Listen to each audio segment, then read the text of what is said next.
அன்பு நேயர்களே வணக்கம். முடியும் என்று முயற்சி செய்தால் முடியாது என்று ஒன்றுமில்லை. விடாமுயற்சியே விஸ்வரூப வெற்றியை தரும். இன்றைய பதிவில் 10ஆம் வகுப்பு பொதுத் தேர்வு எழுதக்கூடிய மாணவர்களுக்கான ஒரு மதிப்பெண் வினாக்களை பற்றி பார்க்கலாம்.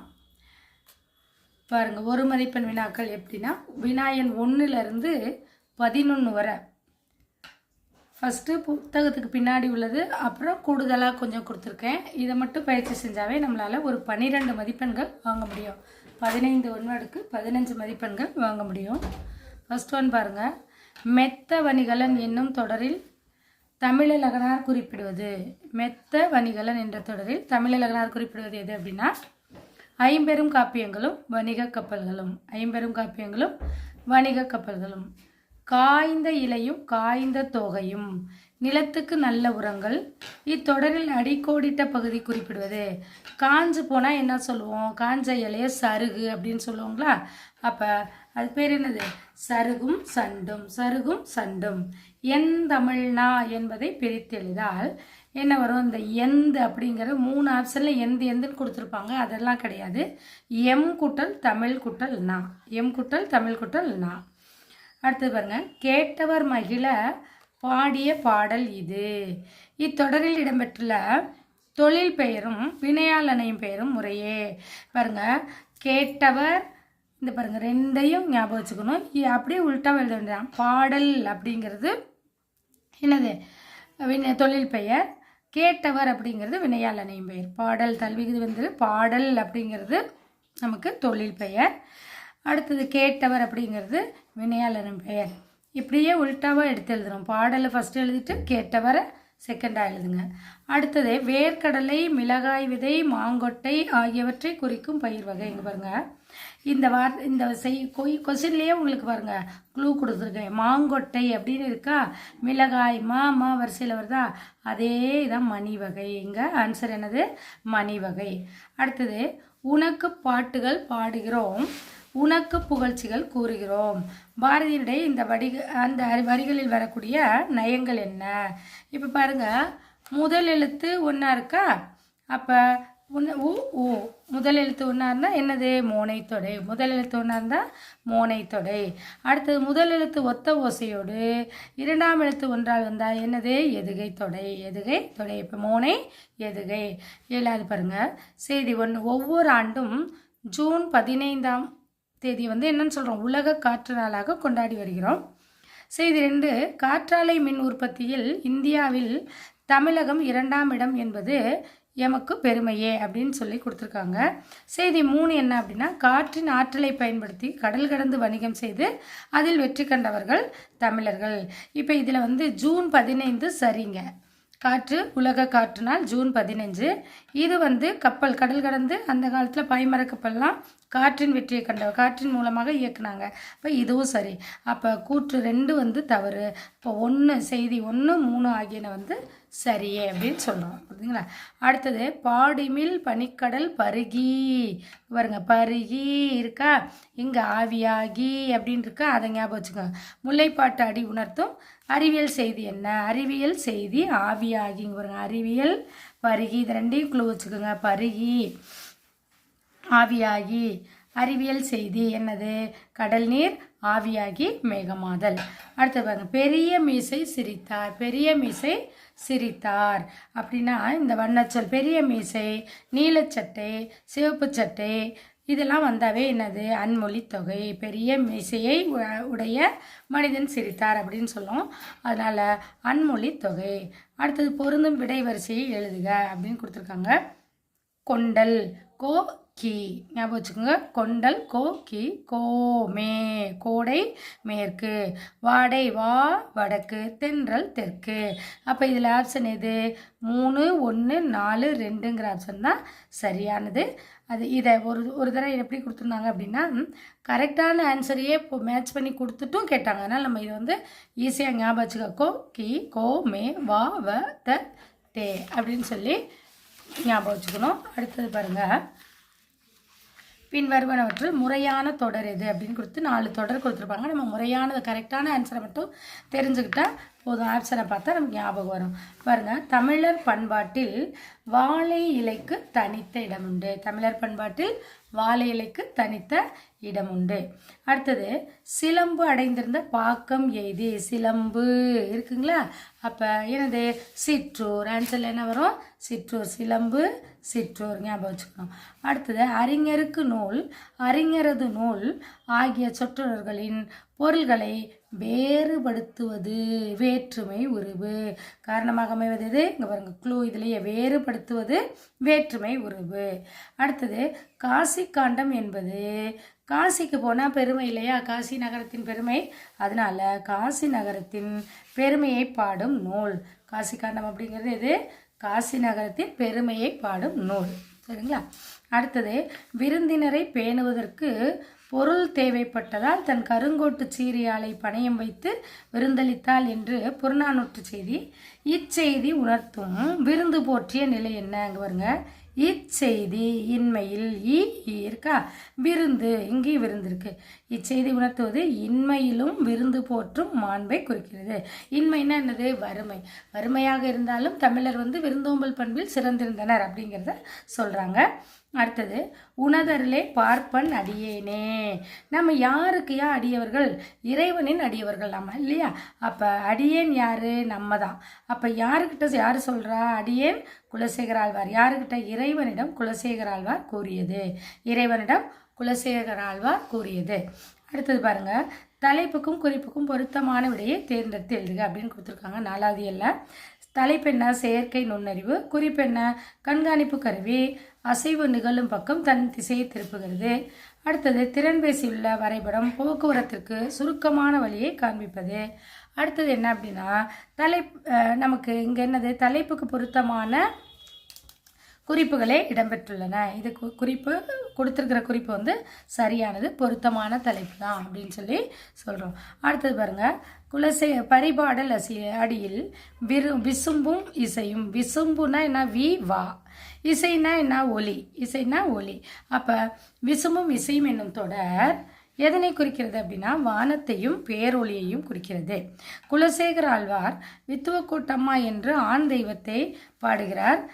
பூனையார் பால் சோற்றை கண்டதும் வருகிறார். இந்த தொடரில் இருக்கக்கூடிய இடம்பெற்றுள்ள வலு அமைதி. வலு அமைதினா என்னது? வலு அமைதினா பிழையாக இருந்தாலும் சில காரணங்களுக்காக என்ன சொல்கிறாங்க? இலக்கண ஆசிரியர்கள் அதை ஏற்றுக்கலாம் அப்படின்னு சொல்கிறாங்க. அப்போ அதுதான் வலு அமைதி. இங்கே பாருங்கள், இதில் ஒன்றுமே இல்லை. நீங்கள் படிக்கலைன்னா கூட எழுதிடலாம். பூனைக்கு என்னையா பிடிக்கும்? பால் பிடிக்கும். அங்கே பாருங்கள், அப்போ பூனை அப்படின்னு பார்த்தாவே பால் வலு அமைதி, திணை வலு அமைதி அப்படின்னு சொல்லி எடுத்து ஆன்சர் எழுதிடணும். சரிங்களா? அடுத்தது, பாரத ஸ்டேட் வங்கியின் உரையாடு மென்பொருள் என்பது எது? பாரத ஸ்டேட் வங்கியில் இல்லையே. உனக்கு அக்கௌண்ட் இருக்கா? இல்லை. ஸோ இலா அப்படின்னு ஞாபகம் வச்சுக்கோ.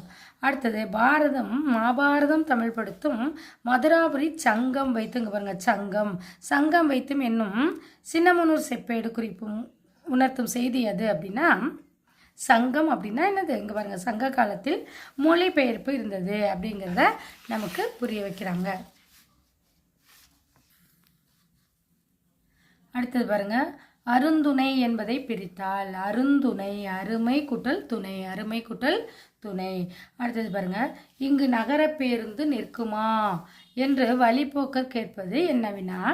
அதோ அங்கே நிற்கும் அப்படின்னு மற்றொருவர் கூறுவது என்ன விடை? நகர பேருந்து நிற்குமா அப்படின்னா அவருக்கு தெரியாது இல்லையா? அப்போ அது என்ன வினா? அறியா வினா. அதோ அங்கே அப்படின்னு அருகில் உள்ளதை சுட்டி காமிச்சா அது என்ன விடை? சுட்டு விடை. அறியா வினா, சுட்டு விடை. அடுத்தது பாருங்க, அருளை பெருக்கி அறிவை திருத்தி மருளை அகற்றி மதிக்கும் தெருளை. இங்கே நம்ம எது இருந்தால் நமக்கு மதிப்பு? இந்த உலகத்தில் நமக்கு அழியா செல்வம் எது? கல்வி. நம்மளை பிறர் மதிக்கக்கூடியது எது அப்படின்னா கல்வி தான். புரியுதுங்களா? அப்போ ஆன்சர் என்னது? கல்வி. அடுத்தது பாருங்க, இடைக்காடனின் பாடலை இகழ்ந்தவர். இடைக்காடன் என்ற புலவர் பாடிய பாடலை இகழ்ந்தவர் யாரு? பாண்டிய மன்னன். இடைக்காண்டம் அன்பு வைத்தவர் யாரு? இறைவன்.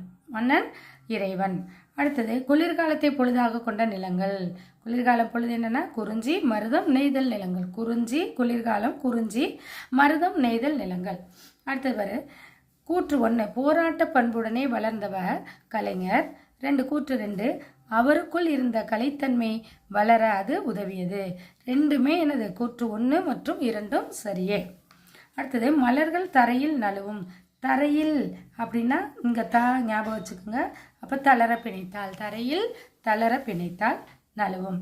அடுத்தது தூக்குமேடை என்னும் நாடகத்தின் பாராட்டு விழாவில்தான் கலைஞர் என்ற சிறப்பு பெயர் வழங்கப்பட்டது.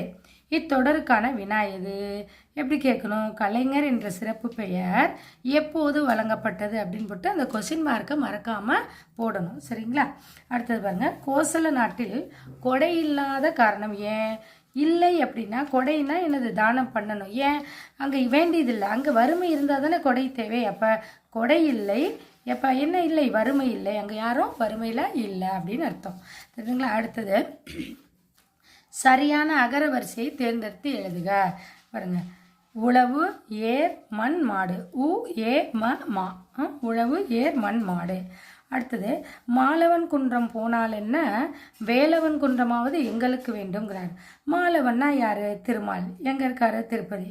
அடுத்தது வேலவன்னா யாரு? முருகன் இல்லையா? திருத்தணி. அப்போ எது? திருப்பதியும் திருத்தணியும். அடுத்தது தன்னாட்டு மக்களுக்கு தந்தையும் தாயும் மகனுமாக இருந்த அரசன் என்னும் மெய்கீர்த்தி தொடர் உணர்த்தும் பொருள் என்ன அப்படின்னு பார்த்தீங்கன்னா, அதாவது அரசனுக்கு என்ன தேவை? மக்களை நெறியோடு நின்று காவல் காப்பவன் தான் யார்? நெறியோடு நின்று காவல் காப்பவர் தான் அரசன். மன்னனுடைய கடமை இது, மக்களை குடிகளை காத்தல் இல்லையா? அடுத்தது பாருங்க, இரு நாட்டு அரசர்களும் தும்பை பூவை சூடியது. தும்பை பூவை சூடுவது, சூடி போரிடுவதன் காரணம் என்ன அப்படின்னா, தும்பை அதிர பொருதுவது தும்பை. அடுத்தது வந்து வாதி வலிமை. தும்பை அப்படின்னு இருக்கா, அப்போ வலிமை. தும்பை அப்படின்னா வலிமை, வலிமையை நிலைநாட்டுவதற்கு.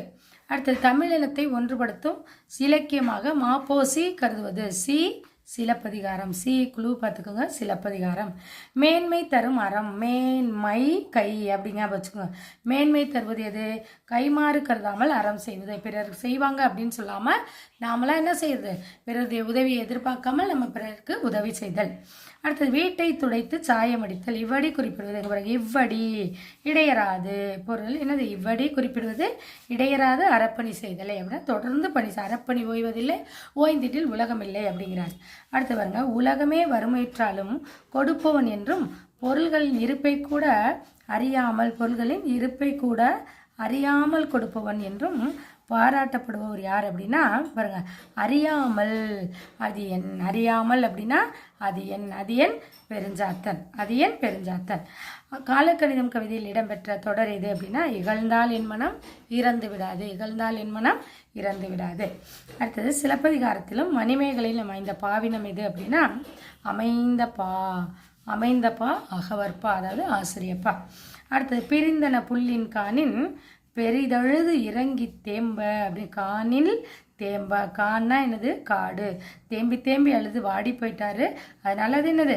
தேம்ப வாட. இப்பாடலில் அடிக்கோடிட்ட சொற்களின் பொருள் என்ன? காணின் அப்படின்னா காடு, தேம்ப அப்படின்னா வாட. தேம்பன்னா வாட. இவள் தலையில் எழுதியதோ கற்காலம்தான் எப்போதும். இவ்வடியில் கற்காலம் என்பது எது? தலையில் கல் சுமப்பது. கற்காலம் கல் சுமப்பது. சரிங்களா?